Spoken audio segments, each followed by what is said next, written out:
ఈ శరీరం కోసం మనం ప్రాకులాడుతున్నామని నశించిపోయే ఆత్మ కోసము వెలిగించుకోవాలని, ఆత్మదీపాన్ని మనం వెలిగించుకోవాలని ఏ రోజున మనం పగలాడుతున్నామా?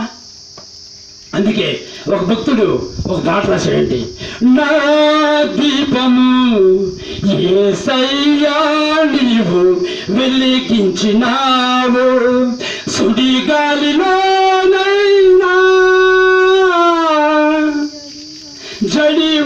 జడివానలోనైనా ఆరిపోదులే నీవు వెలిగించిన దీపము, నీవు వెలిగించిన దీపము, నీవు వెలిగించిన దీపము, నీవు వెలిగించిన దీపము. ఈ ఆత్మదీపాన్ని ఆరిపోకుండా మనం ఏం చేయాలండి? వెలిగించుకోవాలా? నీలో ఆత్మ ఉంది, ఆత్మకు దీపం ఉంది. ఆ దీపము ప్రకాశవంతంగా వెలిగే విధంగా నువ్వు చూసుకోవాలా. ఆ యొక్క డ్యూటీ నీదే.